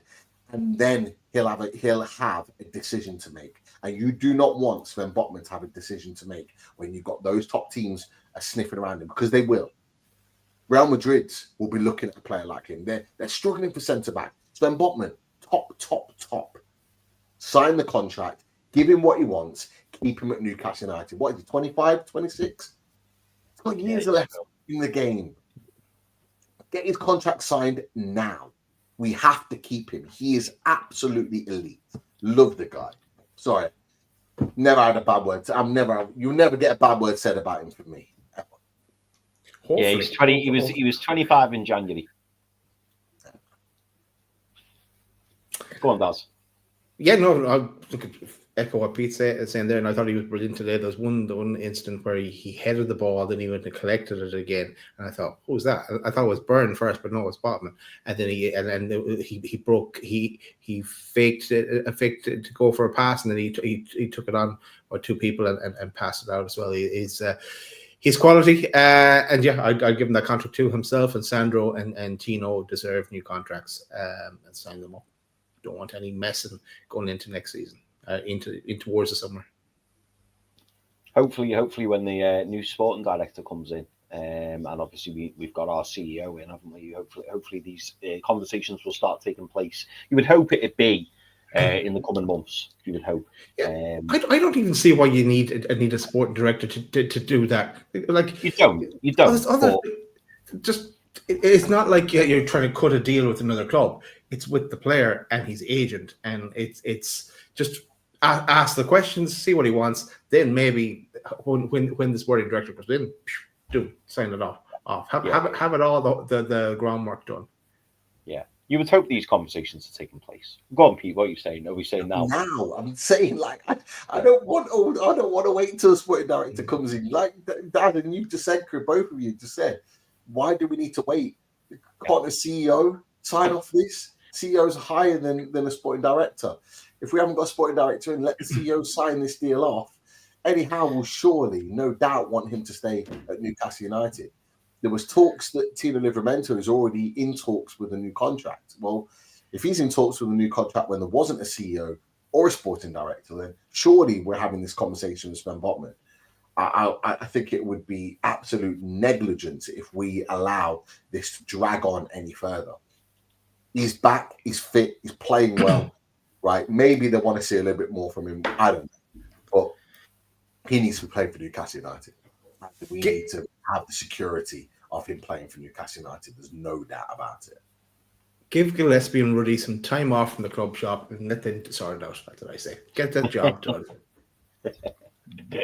It just shows, boys, how much of a contrast, where the fans are at the moment with how we're playing, where we are in the league, the start that we've made to the season. Because Geordie Tune for Life says, please see the bigger picture. It's one hell of a long season ahead, and we have players coming back soon, so a draw is not a bad result. And then we have Mark Wright, who says, 1 win in 19. Man City win the Premier League without a striker. We are embarrassing. Now, Mark makes the point, and we can't escape that fact that we have won 1 in 19, which does feel mad. And obviously, that stretches. I'm assuming Mark is including the pre-season, and he's also including the back end of the last season. I'm assuming that's what he's done there with those stats. But does that concern you at all, boys? The fact that it is 1 in 19. If that was it, 1 in 19 in the Premier League, yes, that would definitely concern me. But no, I don't want to include pre-season and whatever in the last year or whatever. No, I'm just concentrating on this season really. That's where I'm going to have my marker. I'm assuming that's what Mark's done, because if you count the 5 that we've played, then you count in the Champions League, so that'd be 6. It's not right. How many pre-season did we have? Was it about 6 games, maybe? I've just gone back from today. So, yeah, no. But from today, I've gone back to 19. Hold on, let me just go through 1, 2, 5, 6, 7, 9, 10, 11, 12, 13, 14, 15, 16, 17, It's a big The call. 19th game, if we go back, was Crystal Palace when we won 5-0. That was the 19th game if we go back from today. So we won against Palace, we won against Ipswich, we won against Chelsea, so there's 3 already. And then we won against Wolves. So that's not right. That isn't right. Anyway. It's not great, Mark, but it's not that bad. Yeah. But yeah, and hopefully things will improve. Right, let me see. Oh, I like this one from David R. He says, "Even lads, any update on the likely dates for the loaded winter tour 2026?" If I speak, I'm in big trouble. Big trouble. I'm surprised David R hasn't said anything about Joe Linton and Conor Gallagher in that one. No, it's David H. Oh, David H. I get my David mixed up. Hopefully David H pops that in there. I haven't seen that in tonight's show, but I'm sure it's in there somewhere. If anyone sees it, get it in for us. James Wallbridge says, Nick Voltemade, I would describe as a 6'6" Roberto Firmino. Do you think that's fair, Pete? Is that kind of where you see Nick Voltemade? Obviously, he doesn't look like Roberto Firmino. He's not from Brazil like Roberto Firmino, but in terms of the way he plays and what he brings to this team, and Roberto Firmino acting as that false 9 in that Liverpool team, do you think that's a fair comparison? Just when I went to the tactics board, I showed you what we need to do with Nick Voltemade. And if you look at that movement, the forward line, it's no different what we need with Nick Voltemade than what Bobby Firmino is doing with Salah and Mane, making those direct runs behind him. That's what happens when you've got quality wingers who are willing to make those runs in and behind and willing to absolutely demolish and finish teams. That's what you get. That's what we're lacking, boys. Nick Voltemade is quality. He is not the issue right now. We've got him at the club. What we need to do is get the players to find or understand the system first of all, in terms of how we need to play in and behind. Secondly, if we can't get them to understand it, we need wingers that can understand it and also be killers in the final third. That's exactly what we need. It's no different. You watch how Liverpool played when they had Firmino, Mane, and Salah. That's what we need from Nick Voltemade, and we need 2 wingers in and behind, whether it's Gordon and Elanga, whether it's Barnes and Murphy. It doesn't matter who they are, but they just need to make those runs in and behind, and they need to put the ball in the back of the net. It's that simple. So it's a great comparison, James. That's exactly what it needs to be, and that's exactly the type of player that he is. Bobby Firmino used to score goals, but nowhere near the amount of goals that the winger. And I tell you what, if I'm Anthony Gordon, I'm licking my lips and I'm rubbing my hands together because he wants to be the guy.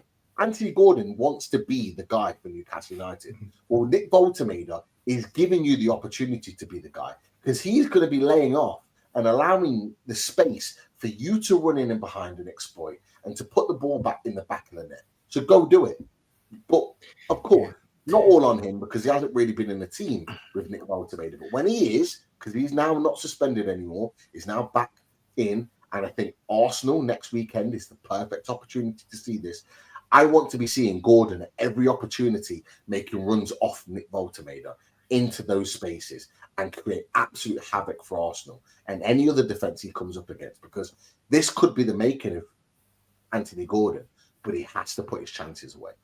He could be that guy if he puts his chances away, because Nick Voltemade will create them for him. And really, you could argue it would be perfect for the likes of Anthony Gordon, because Nick Voltemade is going to be sitting in that number 9 position, drawing himself into that number 10 position, therefore bringing the centre-backs out, and then it will be up to the likes of Gordon, the likes of Elanga to be cutting in and finding those pockets of space that Nick Voltemade will then be laying off to or flicking onto, because that's what he's there for. But Daz, I'm going to ask you a slightly different question to this, and it was a question that I had in my head when Pete was describing what he was describing. So and maybe it's harsh to use Mane and Salah as the comparison, but Harvey Barnes, Anthony Gordon, Jacob Murphy, Anthony Elanga. Are you confident that we have enough on those wings as it stands for those four players, to be competing and to be those wingers, those goal scoring wingers, those regular goal scoring wingers that we need? I am for now, and for this season, let's say. I would like to upgrade Barnes maybe at the next season. Because my first choice there is Altameda, then you have Gordon on the left and Elanga on the right. Just the pure pace there. Just going back, then linking what Pete was saying about Gordon and Big Nick, that they've only had 20 minutes playing together, and that was against Barca. So in time, they'll get that but weaker opposition to come up against. And then linking back again to Bobby Firmino. If you remember the Ghent scout we had on, he called White-Tang Scalia. He referenced him as a Bobby Firmino type player. And I was checking, he hasn't gone out on loan actually, because there was all talk of that he would go out on loan when he arrives to Newcastle. He's arrived to Newcastle, maybe he probably got on loan in January or something like that. But so we have Nick's backup in play as well. If we were to go on what how the scout described him as his qualities as being that kind of a Bobby Firmino as well. So that is interesting. Maybe it is a kind of direction Eddie wants to see us go. Yeah, possibly, quite possibly, mate. Couple more. And just touching on what we've just been saying, then imagine, Genie Esther says, imagine if we could merge Gordon and Barnes into one player. So you have Anthony Gordon being the way that he is, and then having the finishing ability of Harvey Barnes. That would be some player, wouldn't it? But then I suppose that you're then probably talking about £100+ million winger, then, aren't you? That's basically what you're talking about. You're talking about a Sadio Mane type player. That's literally what you're talking about. If you could have Gordon and Barnes as one, that's what you're talking about. And they cost a lot of money. Right, and I think as well, Genie Esther says we need to sign inverted wingers to get the best out of Baltimore. We've got too many touchline wingers, and that's kind of where we were going really with the conversation, wasn't it? So I think Genie Esther's on the same page there. Let me see.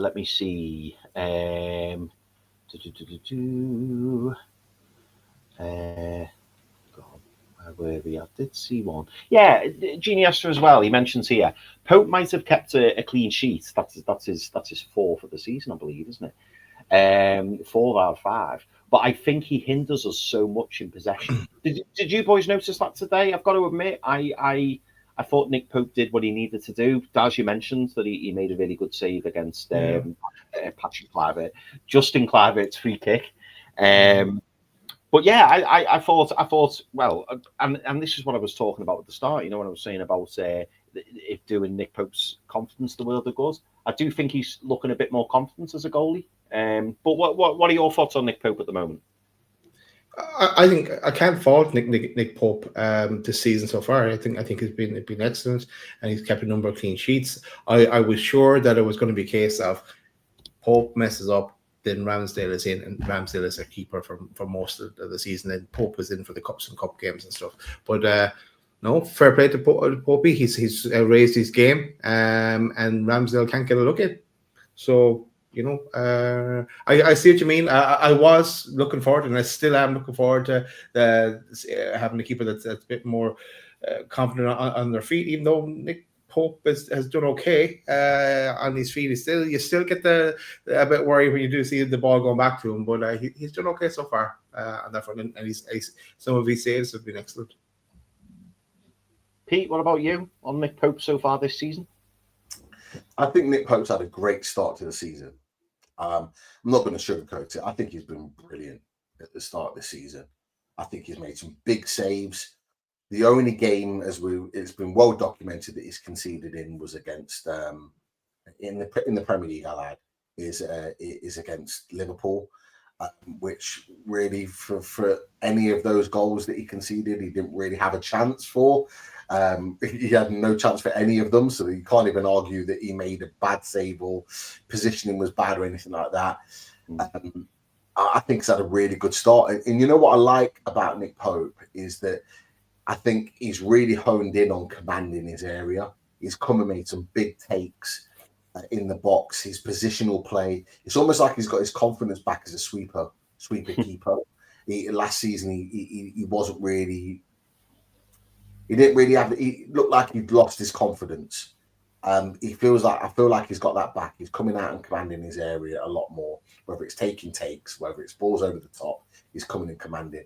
With the ball at his feet, I think there was only one time today where he had like a little bit of a slow touch or reaction, and they got quite close to it, and it was almost kind of a little bit blocked.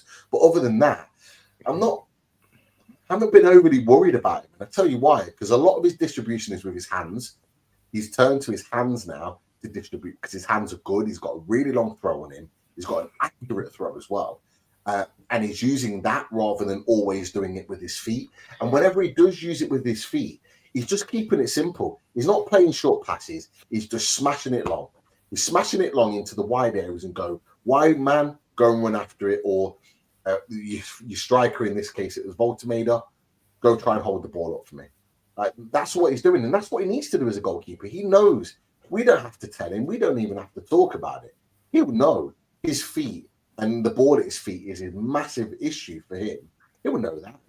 33 years old. But it's not a case of can we make him better at it? He'll never get better at it. He's too old in the game now to develop that area of his game. But can we work around it? And I think that's what we're doing right now. And I kind of started to see that towards the end of last season, is that we're starting to work around his deficiencies, because there's no question as a shot stopper and as a commander of an area, he is top in the Premier League. He's one of the best. But can we work on his distribution? And we can. I think we're finding a way around it right now. And it's a big reason why defensively we are very, very strong. The defenders are not giving it him unless it's nailed on that he's kicking the ball right out and he's getting it right up the pitch. So we're putting less pressure on him, which was a pet peeve of mine a year or two ago, that we kept giving him the ball even though we didn't trust him on the ball. We kept giving it him at every opportunity. We were just making him worse. So yeah, I'm really pleased with him. I mean, four clean sheets. He must be top. He must be top of the clean sheet Premier League right now. I think Arsenal will go, but Arsenal conceded today. He must be top or joint top with another team. And that is a big reflection on him. He made another big save today, a couple of big, decent saves, but one big one late on in the game to Clivert. And yeah, you know what? Like, he's had a lot of stick over the last couple of years, so I'm going to give him his props. He's been brilliant, and long may it continue, because Nick Pope making big saves and getting clean sheets was a big factor in us getting Champions League a few years ago. And I genuinely believe if we want to be where we want to be, which is in the top 5, getting Champions League again, Nick Pope will be absolutely crucial in that. But do not rule out, and Peter Moore's talked about it, mentioned his name, Ramsdale. Don't rule out the fact that Ramsdale is chomping at the bit, that when Pope makes a mistake, he'll be out and Ramsdale will be in. He'll want to be in there. He'll want to be in there. Now, Pope, in addition to that, will want to be going to the World Cup. So that's an additional motivation. Not necessarily as a starter, but it's almost like Ramsdale and Pope are chomping at the bit to prove that they're good enough to both go to the World Cup. And I think competition in place is exactly what we want to see. So, yeah, I'm happy. Well done, Pope. So we're saying earlier about a mutant amalgamation of Gordon and Barnes. So if you had one similar for Popey and Ramsdale as well. So keep that in mind. You need to. Someone needs to invent that. I'll ask this one to Pete first. So, Mr. Monson says, does Anthony Gordon need a haircut, Pete? I did start this one because it was whilst we were talking about Gordon. I thought it was quite funny. But yeah, look, each to their own. If he wants to keep his hair long, that's absolutely fine. But I've got to be honest, that hairband that he wore on Thursday, that black one, like just no. Please no. just please don't do it. Like, I'm kind of hoping that he's doing it until he scores, and then he'll kind of cut it short again. I'm just hoping that's kind of the case, but I imagine it's not. I'm not going to hammer him for it because he wants to style his hair out. He wants to style his hair, but yeah, just a better headband would be okay. Just you know what would be okay. I wouldn't care about his haircut if he's putting the ball in the back of the net or assisting Bolton. Maybe that's what I want to do. So I'll leave it as that. Daz, are you currently scouring the internet for headbands or? No, not at the moment. Back in the day, I still didn't, even when my hair is long. But no, I just want the Gordon from 2 seasons ago. Yes. Really, that's what I really want. Yeah, no, absolutely. Right, boys, we've had a few questions about this, and I don't know how much we want to deep dive into it, but we could just scratch something else. I don't know, but a few people are asking in the chat. Afaramas is going, what was Eddie saving them for? And I think he means Joe Litton and Bruno. Bradford, ? He says. Jeannie says, Alex Murphy, Jamal Lascelles, Emil Crafts, Harrison Ashby. Is that good enough backline to start this Bradford, in your opinion? Sophie B says, and even Sophie, my problem will be if Bruno and Joe Linton play Bradford, to be honest, when they sat out all of Bournemouth. So Sophie thinks that, she would hope that Bruno and J7 aren't risked against Bradford and rather saved for Arsenal. Chris Jones says, who do you guys think is starting on Wednesday? So already we're moving on from this Bournemouth chat and we're looking forward now to Bradford. I mean, I could be wrong, Pete, but I'm not envisaging a Bradford away days. I could be completely off the mark there, but is it worth throwing the tactics board up and putting out an 11 that we would put out, or do you just want to talk it out? What do you want to do? I'm always here for the tactics board. I know you love the tactics board. I know you all day long. So I'll work on that now. But okay. We kind of already had our ways days, didn't we? With we did. With Bradford. We did. Yes. Yeah, we did. So I think we can maybe put out that conversation and we can have a chat about it. But look, what I'll do, let me just take all the players off the screen. Let me just put it up on the board. I'll take all the Pete's players. Doing that. Chris, do you want to go into another question while Pete's doing? Oh no, are you ready? Okay, you're doing. Yeah. It's here. All I just needed to do. I've got rid of the Bournemouth lot, that rowdy lot. Big up to Sam and Tom from back of the nest. Great guys. And we still haven't beaten them. Yeah. They'll remind us of that. Absolutely, but they've been talking positively about Eddie Howe recently, so we'll let them off there because they're always friends of the channel, of course. But boys, we might as well do it now. Let's do it. Let's do the lineup. So pick your Ramsdale. It's going to be Ramsdale, isn't it? Yeah, I think we'll all agree on that. Adam Ramsdale's going to get the nod. I'm intrigued to see what you guys pick actually for your 11. Well, for me, boys, we're at home. It has to be 4-3-3. It has to be. No five at the back against Bradford. Lascelles. Talk to me. Lascelles in there. Yes. So you boys both agreeing Jamal Lascelles? What we said? We know obviously Shaw is out. We need to keep Malick Thiaw in for Arsenal. We don't want him getting injured or anything when we know Cherries out. Mm-hmm. So definitely Lascelles, yeah. Yeah. Okay. So who's the guy next to him? It's whether or not, isn't it? It's whether or not you play Sven Botman for minutes, or do you know what we could see, boys? we could see a half and half. Now I'm thinking from a captain point of view. So from a captain point of view, even though we've just put Jamal Lascelles on the pitch, it wouldn't surprise me to see Dan Burn. Because I wonder whether Eddie might want to keep Botman and Chow for Arsenal, because I do think we'll play 4 at the back against Arsenal. That's what I think we'll do. So whether or not he plays two completely different centre-backs and rests Howe and Botman for Arsenal. But what do you think on that, Daz? Do you agree with that? Yeah, it's just going to the well again for Dan Burn. He hasn't got any break then. That's the only thing. It's going to be one or the other. Let's leave Dan Burn there so for now. And you don't want to break Botman either. He's got through the 90 minutes. So yeah, it's I don't want to throw two games at him in 3 days. Can I throw Alex Murphy in there at left back? And you would die to throw him in. Yeah, I was. But if we're not playing him in this game, what is the point in him being here? He might as well go out and loan. And look at Lewis Hall. Didn't have his greatest game today. That's true. He didn't. I don't think he was great today. I don't know. Is it throwing 2 games at him as well? Yeah. on the money, Foxy. I missed it. What did you say?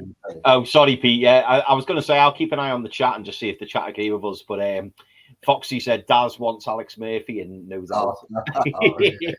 Yeah, well, I wouldn't play him centre back though. I'd play him left back. Oh yeah.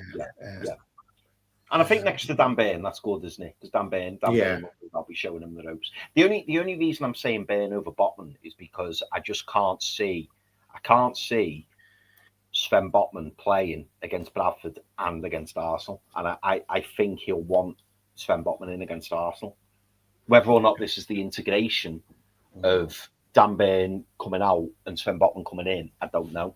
We worry about Arsenal near the time, but I think Sven Botman starts against Arsenal, whether that's in a back 3 or a back 4. Are we putting Kraft or Trips in that right back? I'm resting Tino.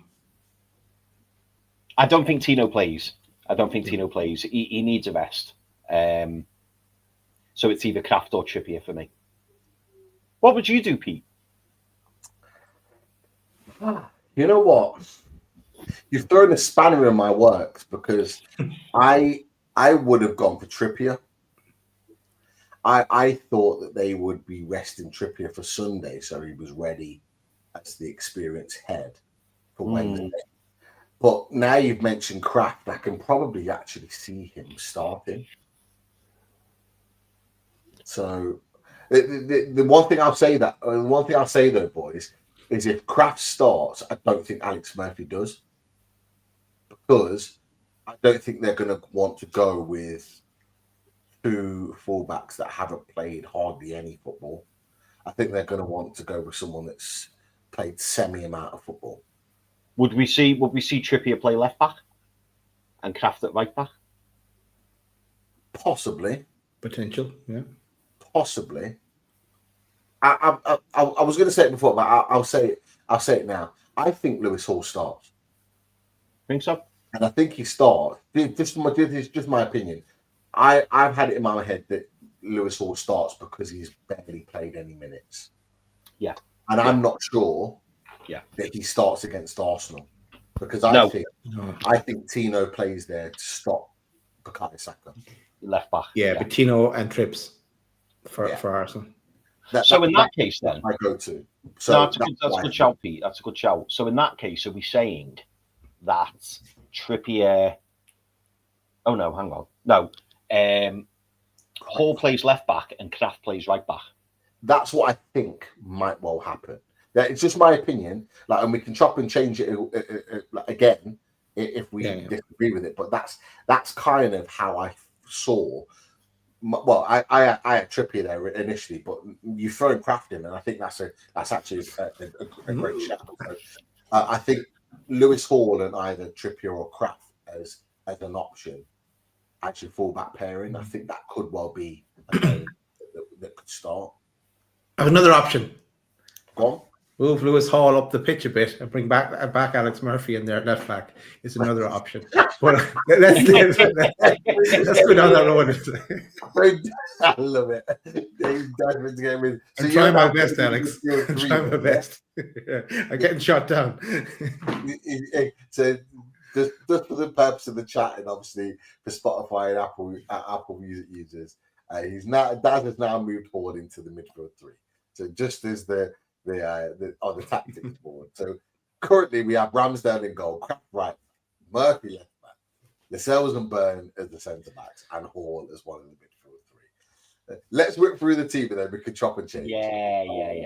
No, I think either way, Daz, I think even no matter what we settle on, Alex Murphy gets minutes on Wednesday, regardless. Alex Murphy comes, even if he's not starting, he comes on. He will come on because this is the perfect game to give him minutes. If you're going to keep him in the squad, he needs to play, and this is the perfect game to play. So there's no doubt. In the six for me, I think it'll be Louis Miley. Yeah. You agree with that, Daz? Yeah. Go Miley. Tonali needs to be rested. Absolutely. Yeah. You could argue that you give Bruno 45, 60 minutes. You could argue. But it's whether or not they want to risk him. I don't know. Sure. Because we know we've got that right-sided centre midfield. We know that that's a problem because we don't have a glut of options in that right-sided centre midfield position. I don't think Joe Linton starts because I just think, and I also think from a captain point of view, I could just see us going in 2-0 at half time and then going like, get Bruno off, get him off, it's done, get him off. I could just see that because you do still need, and that's why I swayed towards Dan Burn, because you do still need that seniority in there, and obviously Jamal Lascelles, he brings that in spadefuls, but. I mean, can you boys think of anyone else who plays right centre mid? Because I'm struggling. He starts for me. Like he was in my head of the team that I had for Bradford. Bruno Guimaraes starts for me because, in my opinion, and disagree, guys, and throw an alternative in. If you don't agree, I fully had Tonali being rested on Wednesday, and if Tonali doesn't play, Bruno has to. Because I'm with you, Chris. I don't think Joelinton starts either. No, I think he's been rested for then Arsenal on Sunday. Yeah. Just to clarify something for Walt Tony, aka Cheryl, Alex Murphy and Jacob Murphy are not twins. Jacob Murphy does have a twin, but it's just not Alex Murphy. It's Jacob Ramsey. No. Throw his spanners in the works, man. What's going on? God. Yeah. His twin brother is Josh Murphy, who I believe plays for Cardiff. Well, he did last time I checked. It may be somebody else now, but last time I checked, he was playing for Cardiff. So that is Jacob Murphy's twin. Alex Murphy is definitely not Jacob Murphy's twin. Isn't that mad that when Jacob Murphy signed for us for 12 million from Norwich fans told us that Josh Murphy was the better player. Yeah, he plays for Portsmouth, I think. Yeah. Portsmouth. Yeah. But apparently that Josh Murphy at that point was the better player out of the two. And they were telling us that we should have signed Josh Murphy instead of Jacob. And now like Jacob's played Champions League football. He's like won a trophy, Carabao Cup. Like that's crazy. Yeah. 12 million we paid for him as well. I know. Sorry, I've just got off. No. So we're agreeing with Bruno at right centre mid. Yeah. Let's get Bruno in. Yeah. Okay. Let's move to the front three. Go on, Daz. You go. Jesus, who we're going to put in here then? Are we saying Asula? Jesus, no, I don't want to see Asula. I know. I think Asula starts. I do. Maybe not striker, but I think he starts. I think he starts. But what are you thinking, Dad? I'm thinking we're not going to score. If we're not going to score, that's what I'm thinking. It's a great point, to be fair. What about Sean Neve? How's he getting on? I've not added him to our squad, to be fair. I'm not even adding him. He was on the official squad, but I didn't add him. But I don't think he starts either. Yeah, no, I don't think he starts either. He might be on the bench though. Go on, put Asula in there, number 9.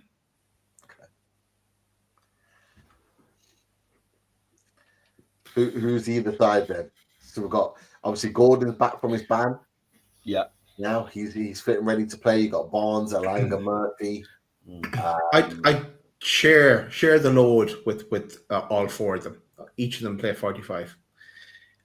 Gordon and Barnes and Alanga and Murphy. Okay. So who starts then, in your opinion, lads? Yeah, I don't think Gordon starts. I think Gordon will be brought on if we need him. So if it's like 1-1 and it's 60 minutes, and you just go and win the game to avoid extra time. Or in fact, it's not extra time; it's penalties. Just go and win the game. So I think he'll start Barnes and probably say to him, well, if you want to play against Arsenal, go and show me why you should play against Arsenal. So I would start Barnes, and I think Murphy will start because I think Alanga will start against Arsenal. Foxy's come up with a brilliant suggestion. I like it, Foxy. He's saying Kyle Fitzgerald. It's not Fitzgerald in there at on the wing, but maybe not. Maybe too soon for him.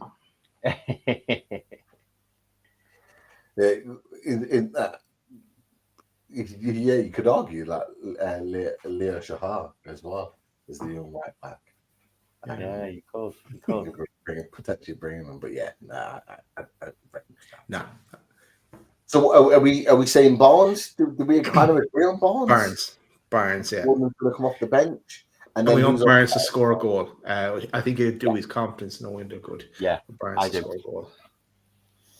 And then I think Murphy. I mean, you could. Obviously, we're not including Willock in that as well. We need to talk about Willock. I think this would be a good game to get more minutes in Willock's legs. Are we coming back to this conversation? I mean, I don't want to go there, Pete. I'm glad you paused it off. Not me. Good night, everyone. See you later. Let's leave it there. Look at this. What could happen? It could be Joe Willock in, Lewis Hall at left back, and it's the more tried and trusted, let's say. But you know what? Maybe would do Willock the world of good as well if he got on the into something. Just do his confidence because he hasn't scored for a long time. So there's benefits to doing that as well. Well, we've got 2 minutes to make our minds up, boys, because we're approaching the 2-hour mark. So we'll have to. In fact, Pete, go on, give your inspiration. What are you doing? I think it's going to be this. You think Alanga? Yeah, I think just because he came off the bench today, I think they'll start him against there. And I'm sorry, Dad. I'm sorry. Sorry. I apologize. Later in life, the things you love, you lose. But you've got the love I need to see me through. Oh, sorry. I love it. And I think it's going to be this to finish off people. And that's kind of. I actually think Botman's going to start ahead of Burn, but that's another conversation that we haven't got time for another day. But this is what that's kind of the rest of the team that I think will probably start. We've got to give a shout out to a player here as well, Sung Soo Park. A lot of people in the chat are saying Sung Soo Park. It's a good shout. Don't start. Maybe on the bench. Yeah. Doesn't start. Not for me. Alan Kane for saying put Alex Murphy at centre back. For people in the chat and for you boys, I know we're on that warning, but I'll put it out there. Bradford are currently top of their division. They're playing well and they've got a lot of confidence. What are they in League 2 at the moment? I'm sure they're top of League 2 as of yesterday. I think they beat Cardiff. League 1 might even be. They beat Cardiff yesterday in the top of the table clash. So they are a team that are playing really well at the moment. Yeah, League 1. They are top 20 points, top of the league. Beat Cardiff, right up with them. They were on equal points going into. So that's why I'm saying it, is that we can't underestimate them. Yes, they're in League 1, but they're full of confidence right now. So I don't think this team is going to be with a load of under 21s. Newcastle United are going to want to get through, but I'm going to leave it at that. That is it. We are out of time. Make sure you get on to football prizes, and while it's still you get yourself into 2 draws while there's still time. Quickly with the radiator shed to see us out. See you on the next one.